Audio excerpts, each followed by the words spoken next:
Good morning. Happy Monday.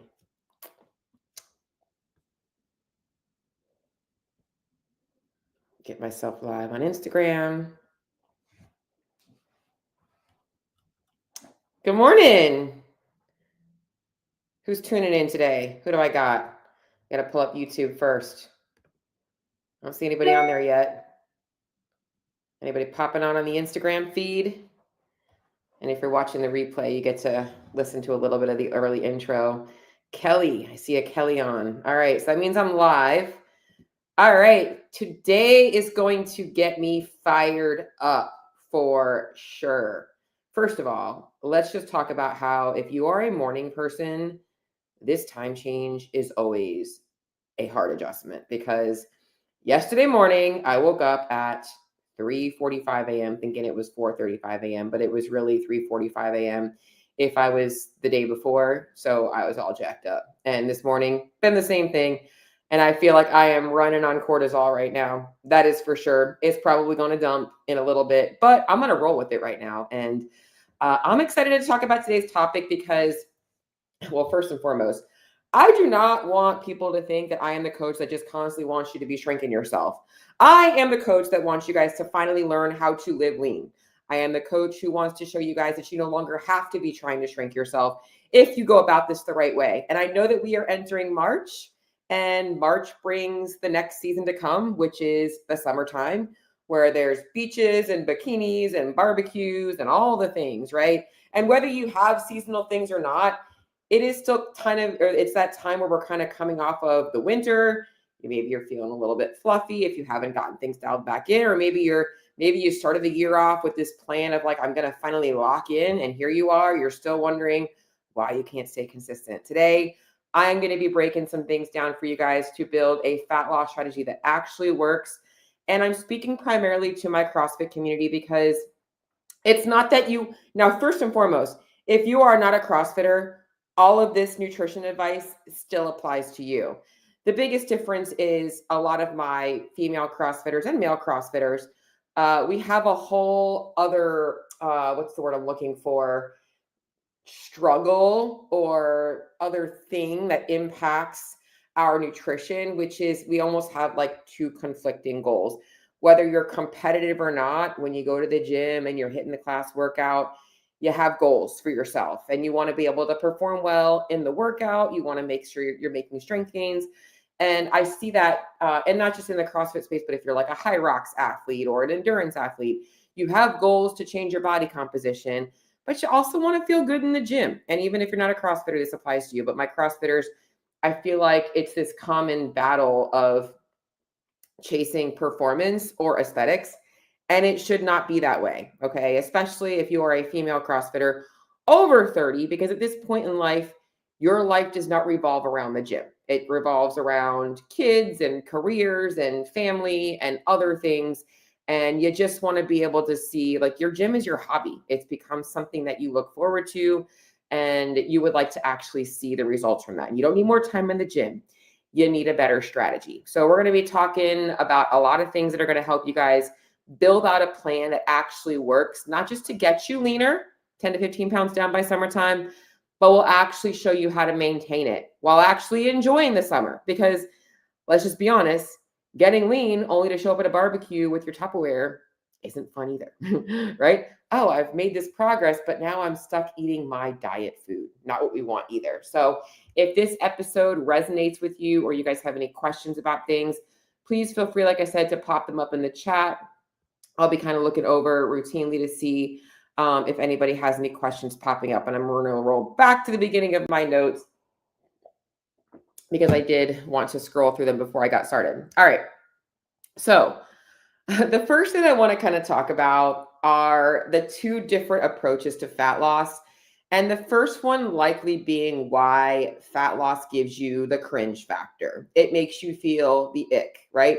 It makes me feel the ick because the second I think about fat loss, what comes into my head is this image of a woman who is like barely eating, killing herself with cardio, following 5 million different diets, afraid to eat at maintenance, and just constantly just living in this constant state of diet hamster wheel.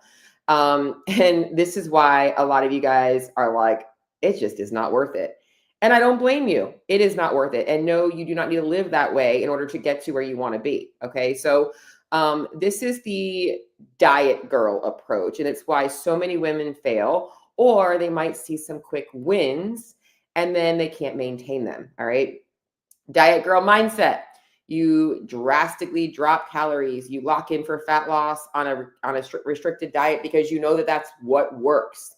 Maybe you're, following more specific protocols like fasting, or you're skipping meals, or you're cutting out specific food groups or carbs or sugar. You're focusing on all these, like, I like to call them wellness trends. Maybe you're like, increase. Oh my gosh, I have seen coaches promoting like 25,000 steps a day. Like, you're trying to push more, or you're a CrossFitter. You're like, maybe I got to double up. Maybe I start following more, doing more in the gym. You're so focused on how fast the weight is coming off, that you literally are measuring every single thing you do by how fast it's changing the scale. And your sole measure of, or your sole strategy is literally just relying on discipline and willpower. You are literally white knuckling your way through your days to get to where you want to be. Every time a social meal comes up, you're like, I'll enjoy that later. I'll enjoy that when, right? When does when ever come? All right. This works for a few weeks, maybe a few months. And for some people can even last a few years, but usually the candle burns out and then you're stuck and you find something else, or you try it again. It leads to burnout. It leads to fatigue. And if you are a female CrossFitter, it's why you're noticing that all of a sudden your recovery is tanking. If you're over 30 and you're finding that you're having more tendon and ligament injuries, this can cause, this is all part of the problem. Not to mention, you just eventually stall out, okay? Because you have went into an extreme and your body is going to fight you. It's just the way it is, all right? So this always backfires, all right? This is where, and you, it's funny because I think that a lot of women, they like to really, I don't want to say promote, but push all of the things they're doing as a place of pride. Like, oh, I'm so disciplined and this and that. I'm locked in, and you feel good and you feel productive. No, you are totally screwing yourself over unless you truly enjoy your life living that way, which if you're listening to this and you're trying to lock in for fat loss again, I'm right. I know I'm right. Okay. So I'm here to help you. I'm not here to judge you. I am here to give you a different way of approaching fat loss. This backfires primarily with those of you guys in the CrossFit space with competitive goals, with yourself, with competition, with local competitions, with no competitions at all. You just want to be fitter, okay? Because when you're trying to push intense training and you make extreme calorie changes, you are going to notice your energy dips. You are going to notice appetite drives. You're also going to notice that it's really hard managing it in your life, right? You're having a hard time focusing at work, or your nutrition is consuming all of your weekends. Your responsibilities are taking a hit because you're so focused on your diet.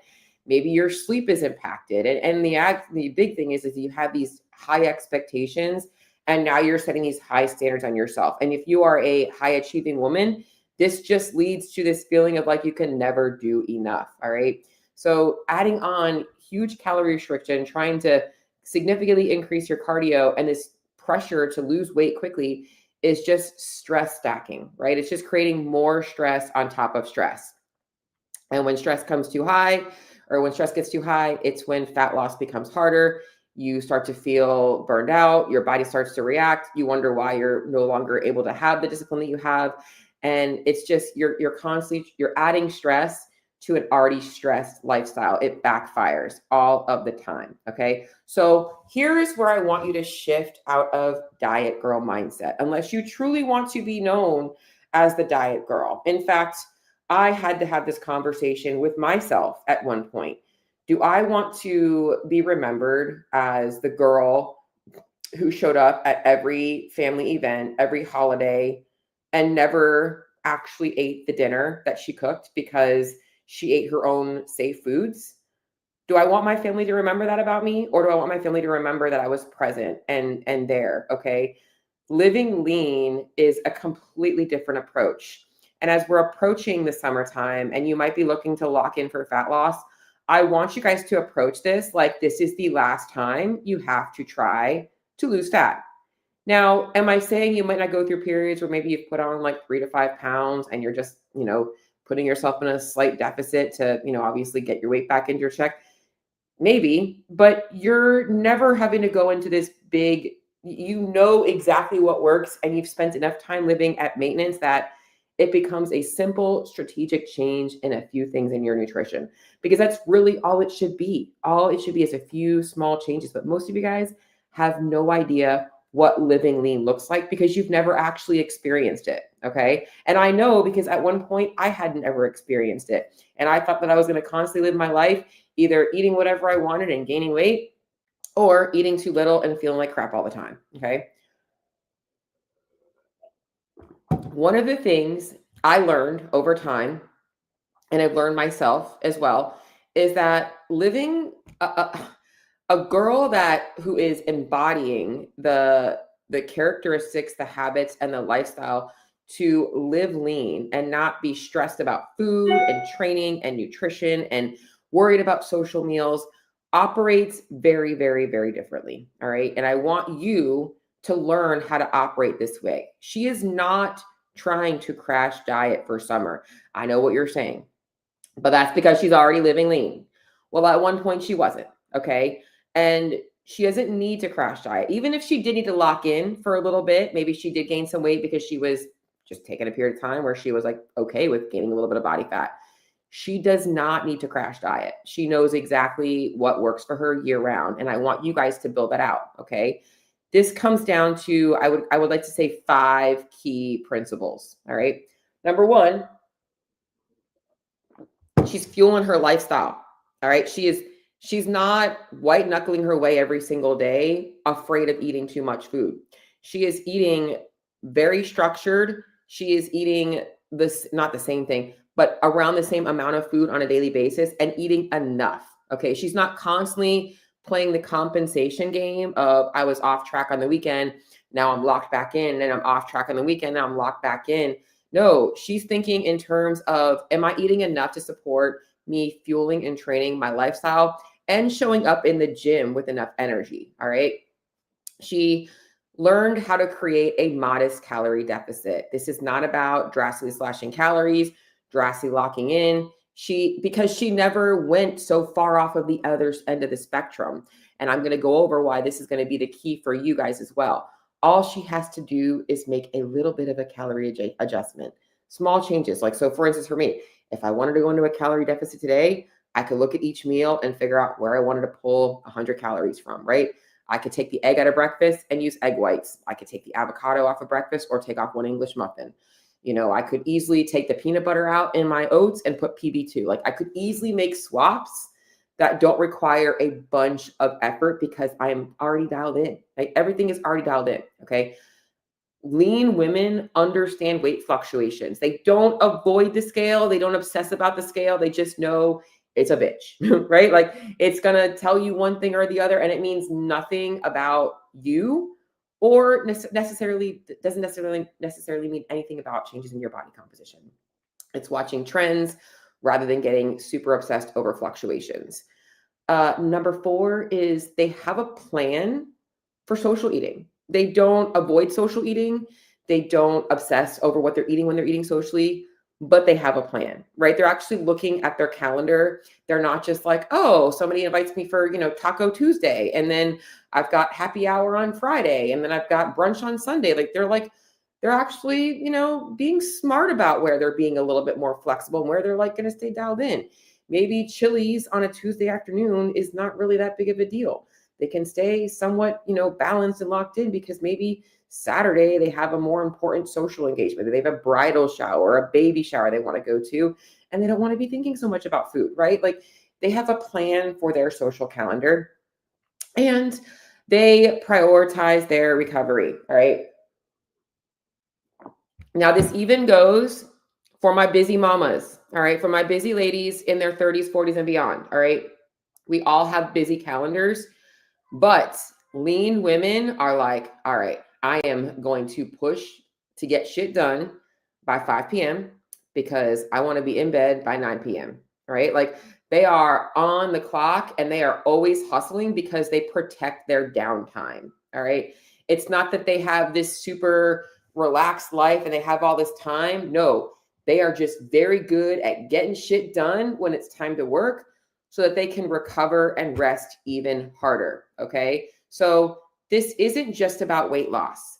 This is about giving you the strategies that are going to allow you to get to where you want to be 10 to 15 pounds down by summer and actually maintain it while feeling good. All right. So let's go into what you actually need now that I've broken that down to create a sustainable strategy for you to drop 10 to 15 pounds before summertime, because I know that's what y'all came here for, right? Like, and I know that right now you've got a lot of diet baggage and you are tainted from the years of things you've tried and you've not been successful at.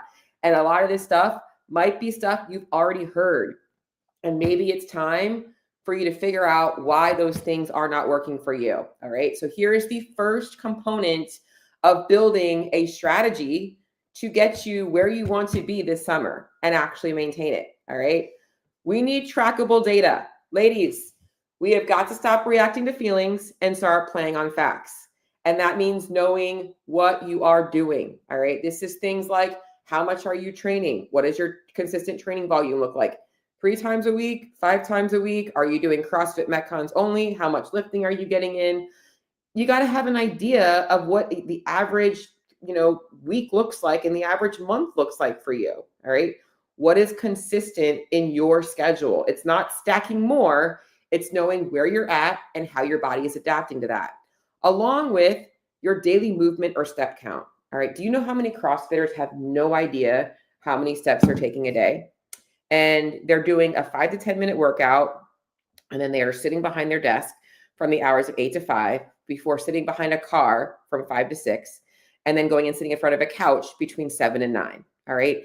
There is a lot more to your energy expenditure than the 200 to 300 calories you're burning in your hour a day of working out. Okay. What are you doing outside of the gym? I know that I'm not big about like you have to have all these fancy gadgets, but a step tracker is super cheap and we should all be able to have an idea of how many steps we're tracking if you truly want to. Women that live lean, they know their step count. They don't know, they're not obsessing about hitting it like, I got to hit 10,000 every single day, or I've got to hit 15, but they have a general idea of what their daily looks like and they can track trends along with your nutrition intake. Okay. I could go down the rabbit hole of how anybody that tells you that they got results without tracking their food is lying to you, because tracking your food is not just in MyFitnessPal. Okay. Let's make this very clear. Lean women, they track their food. It might not be by numbers. It might be by portions on plates, a number of plates a day, and they stay consistent with that. Okay. They follow a very structured routine with their food. But women who want flexibility, who maybe have some diet baggage where they have fear foods, who also don't want to have to eat bland and boring meals all the time, or it's got to be very cookie cutter, tracking your food is data and it also gives you flexibility. Okay. So you want to be able to go out and have pizza and not sit there and try and figure out how to make it work into your plan. There's 2 fats. Just fucking track your food. Like it makes it so much easier. Okay. Tracking your food, tracking your steps, tracking your workouts gives you objective feedback that you can adjust. That is going to be the base of your strategy, right? That's what we can kind of use to adjust everything. All right. Second thing you need is, it's March 9th. Okay. So we'll call April, May, June 9th. Let's just say by June 9th, it's 12 weeks, right? I'm not saying that you need to know every single social event, but you should have a good general idea of what your routine lifestyle includes in terms of social eating. Is it like me and my husband go out once or twice a week, or I meet up with the girls once or twice a week? I have Easter weekend, or I have spring break, whatever. I have these things on my calendar where I know I have a vacation. There's going to be some times where being dialed in isn't as easy. Okay. So we have those things built out into our plan. And we are going to be intentional about saying, hey, we're like not going to stress for a couple of days or for a weekend away or whatever it is. But you have to have a structured like goal or a structured timeline and being able to map out some upcoming social events. What this also does is while you are maybe saying there's no way that I could be locked in for 12 weeks if I have spring break and then I have Easter Sunday and then I have a quick vacation. Like, no, right? Because spring break, let's be honest, okay? It's an excuse because you maybe have like one or two things going on where you maybe are eating out, but you can, pack food to bring to the beach and to the pool, and you don't have to eat crap food when you're eating out, right? Like, this is all strategy. But having some sprinklings of days where like you are eating a little bit more is also going to metabolically prime you for the summertime. Okay. Because who wants to get lean only to enter the summer and then you can't even enjoy a barbecue?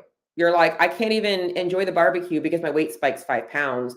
And then I have to spend 2 weeks trying to get it back down. Right. It builds autonomy in being able to enjoy eating out socially, being a little bit higher in calories, and not freaking out about it and still making progress. Okay. If you pretend these events don't happen, you will never build a strategy to navigate through them. This will prevent that cycle of losing weight, rebounding, and then restricting again, and then finding the guilt, and then just break the fucking cycle, right? This is going to help you break the cycle. If you do this the right way, this is a great time for you guys to lock in and break the cycle. Okay. So that's number 2. Number 3, I told you guys I was going to get really fired up on this one today because I'm going to be honest, this is what I love doing. I love helping women that want to get leaner. They want to feel better. They want to improve their hormones. They're tired of doing this stuff that doesn't work. All right. So here's what works. You got to know your calorie and macro targets. Now, when I say this, you need to also already have the preliminaries of understanding what good food quality looks like. Okay. So I do not promote eating based off of numbers, like, sitting here meticulously tracking macros, eating a bunch of protein powder and protein bars and processed foods. Like, we got to know what eating balanced meals, nutrient rich meals looks like, but you got to know what your calorie and macronutrient targets are.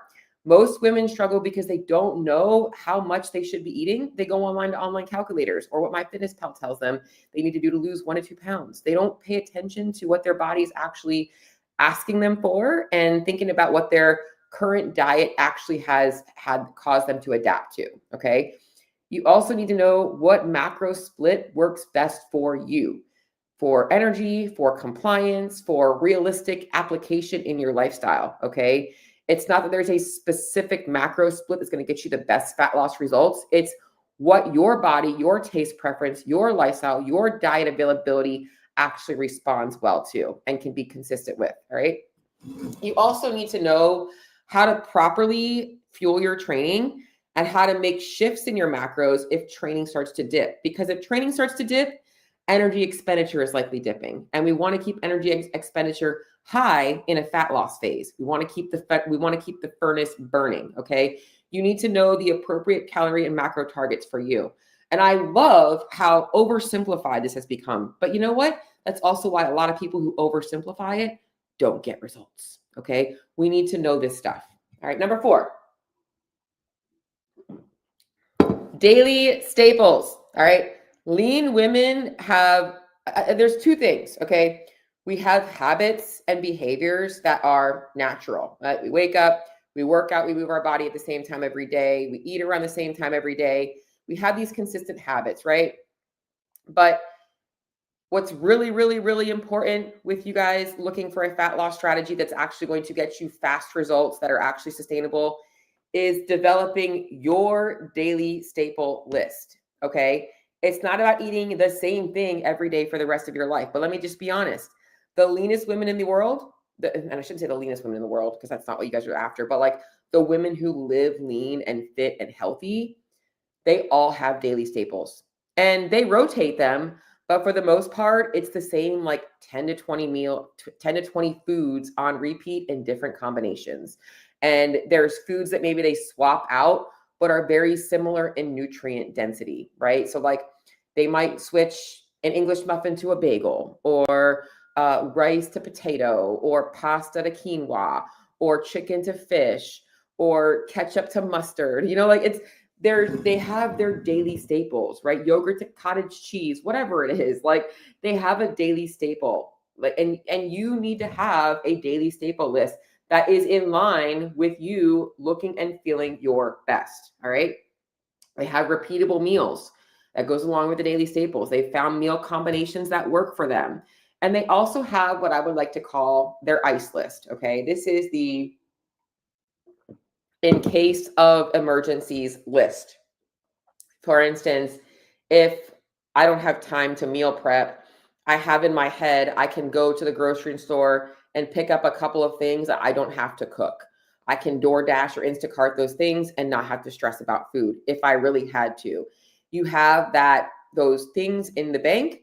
If you have to go out to eat and you're in a pinch, you know what to grab. Like they have created a in case of emergencies bank in their head and in their kitchen so that they are not, oh, well, I didn't have time for meal prep, so now I'm going through the Taco Bell drive-through, okay? Or I'm just eating pizza because that's what the kids are eating, all right? They have developed a brain that allows them to always be a problem solver for themselves, okay? No decision fatigue. It keeps them consistent during all of the busy weeks.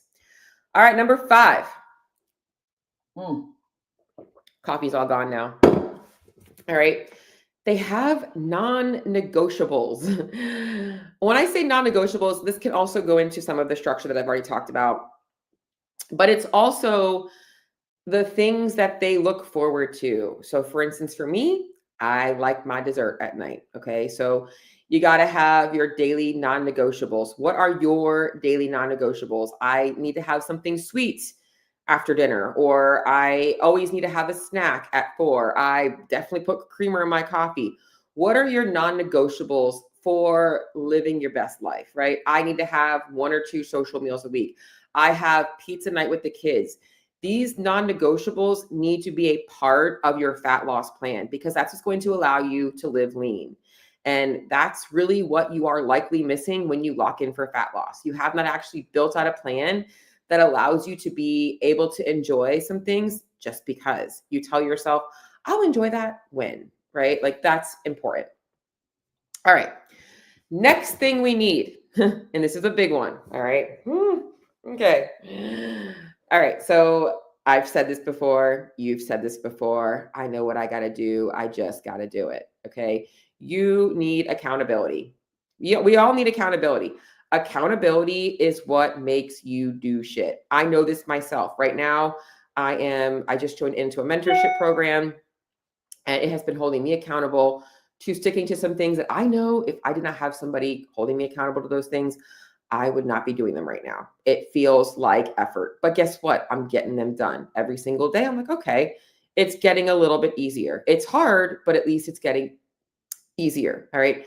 You need to have accountability. And this is where coaching can make the big difference. If you have the right coach, your coach should be educated and knowledgeable, empathetic, and also be able to be honest with you about the things that are missing from your diet.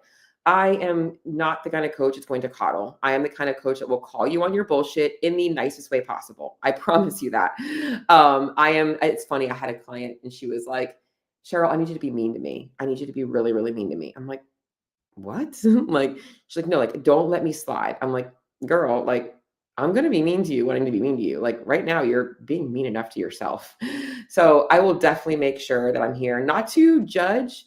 It's to help you stay objective. So not getting emotional, help you navigate the challenges. So when things do pop up and you feel like, this is where you always just stop, we're going to help you keep going and adjust when progress stalls. It's not about starting over. It's about course correcting, right? Because everything that I've done up until now, or talked about up until now, all is going to require some course correction. Every week is not going to be perfect. You are going to have a day where you're fucking starving and you're like, it's my period is here and everything looks good besides what I already prepped, right? Like it's knowing that those days are going to happen. And guess what? I'm going to tell you, enjoy the food. And next day, it's next meal's back on track with routine. Like that's really what it is. So accountability is knowing how to course correct, right? And then this is the most important thing when we talk about accountability. The final thing that I'm going to talk about is understanding the importance of how to track progress and how to stay consistent. This is the biggest mistake that women make is they focus on the daily scale weight, or they're avoiding the scale altogether and they're going off of like, oh, I'm feeling a little bit leaner, but they have no objective data. Okay. You need to be measuring weight trends. So I do have my clients weigh in daily. It's not about being obsessed about daily fluctuations. It's knowing that the weight is going to fluctuate daily. We're looking at weekly averages to be able to get objective data. Okay. Workout performance. How are your gym sessions feeling? How are you feeling about motivation outside of the gym to move? Energy levels, recovery, looking at body composition changes. Ladies, how many of you guys avoid progress photos? Okay, progress photos are one of the most impactful things you can have for yourself. Along with how consistent are you being with your habits and action steps? All right, I tracked my food every day. I used a food scale. I didn't hide things that I didn't want to see, right? I stayed consistent on the weekends. I was within my budget, right? Like I'm doing all of these things so that we can make adjustments as needed. This is not about being perfect. It's about being accountable, staying consistent, and being able to find the leaks in the bucket to correct them, while also being able to adjust when everything is in line and your body just stops responding, because that is also a part of the process. Fat loss does cause adaptations, and we have to also know how to navigate those adaptations. So I hope that you guys got some value out of this episode, because my main goal is that right now, if you are looking at the summertime, all right, I don't want you procrastinating. Do not wait until May. This should be starting now, because if you start now, guess what? You're going to be able to build a plan that will take you all the way through until 2027, right? That is the goal right now. So even if you start at the beginning of this year and you're feeling like that shit didn't work, maybe it's time to reconsider a different approach. Maybe it is time to step up your level of accountability. Maybe it is time to maybe see if you are going a little bit too drastic with things. Maybe it is time to be a little bit more accountable to tracking accurately. Maybe it is time to actually start to look at data. What do you need to make the biggest changes? Maybe the biggest thing you can change right now is your mindset and how you are approaching your nutrition with your body. Everything you do should be about empowerment. It should be, I am taking ownership and I am stepping into a place where I feel confident, empowered, and strong. And that does not come because you are white knuckling your way through your diet. Okay. That is literally celebrating shrinking yourself for the sake of shrinking yourself. Okay. That's not what I'm looking for. I'm talking empowerment to, I feed my body, I eat enough, my training feels good, and I want to look the part. Okay. The real win is not about losing weight. It's not. It's not about losing weight. The people that share the people that overshare their fat loss journey, 9 times out of 10, they end up regaining it, or they're selling you something. One of those two things, right? The real win is building habits and allowing you to stay lean long after the summer ends. Okay. Let's not have to do this over and over again. You can break free of the cycle, but the cycle breaks by changing the way you're approaching how you treat your body. All right. So this means stepping away from diet girl mindset and living into a living lean era. I'm going to hop over to see if anybody has any questions or anything like that. I do see quite a few people here watching. So if you guys did have any questions about anything that I talked about, please feel free to share. Just see if I missed any questions or anything like that. All right. Well, I don't see anything popping up right now, so I am going to sign off. If you guys do have questions, if you guys are listening to this and you're like, I know that I need to figure out a different idea, a different plan, there is no obligation to book. There is no obligation. There is no obligation to signing up for coaching with me. If you want to set up a free strategy session just to kind of see where you're at and how we might be able to help you, I would highly encourage it. There's no loss in actually learning what might be missing from your plan. So there is going to be a link in my show notes for that. Or if you just DM me, I can send you over the link to it. either on Facebook or Instagram. So, but until next week, I will talk to you all later. Bye.